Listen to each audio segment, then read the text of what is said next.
Hi అండి, this is my first blog. నేను ఇక్కడ హాస్టల్లో ఉంటాను. ఇప్పుడే నైట్ డ్యూటీ చేసి వచ్చాను. చాలా చిరాకుగా ఉంది. కాకపోతే నా బాధను ఎవరికైనా షేర్ చేసుకుంటే మంచిది అన్నందుకు నేను మీతో వ్లాగ్స్ చేస్తున్నాను. ఇది నా మొట్టమొదటి వ్లాగ్. ఎలాగుంటుందో నాకు తెలీదు, మీరే చెప్పండి. ఇంకొకటి, నైట్ డ్యూటీ చేసి వచ్చాను. చాలా ఇబ్బందిగా ఉంది. ఇప్పుడు పడుకుంటే మళ్ళీ నైట్కి మళ్ళీ నైట్ డ్యూటీయే. ఇలా వారం నైట్ డ్యూటీ, వారం డే డ్యూటీ. ఇంకా హాస్టల్ విషయానికి వస్తే అన్నీ యావరేజే, మరి ఏం చెప్తాం, కానీ తప్పదు.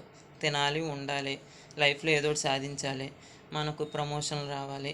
ఈ ఇన్స్పిరేషన్ మీద ఈ 365 రోజులు అలాగే వెళ్ళిపోతూ ఉంటాయి. ఎప్పుడో ఒక రోజు సెలవు వస్తే ఇంటికి వెళ్తాం, ప్రశాంతంగా అక్కడ ఎంజాయ్ చేస్తాం, అమ్మ పెట్టింది తింటాం, నాన్న చెప్పింది వింటాం. అలా లైఫ్లో ఒక అడ్జస్ట్మెంట్తో వెళ్ళిపోతాం. ఈఎంఐలు కట్టుకుంటాం, అప్పులు చేసుకుంటాం, మళ్ళీ అప్పులు తీర్చుకుంటాం. లైఫ్లో ఒక్కోసారి అప్స్ వస్తాయి, డౌన్స్ వస్తాయి, మళ్ళీ నేర్చుకోవాలన్నంత కసి వస్తుంది. ఒకసారి మనమే ఫెయిల్ అయినట్టు అనిపిస్తుంది, ఎందుకు ఈ జాబ్ అన్నట్టు అనిపిస్తుంది. నెల అయ్యేసరికి మళ్ళీ ఆ శాలరీ కోసం సర్లే, అందరి మీద నా పరిస్థితి బాగుంది అని అనుకుని లైఫ్ని మూవ్ అప్ అయిపోతాను. తర్వాత ఏం జరుగుతుందో అది మనకు తెలీదు. Okay friends, thank you. కొద్దిగా సబ్స్క్రైబ్ చేయండి, నచ్చితే సబ్స్క్రైబ్ చేయండి, నచ్చకపోతే మీ ఇష్టం.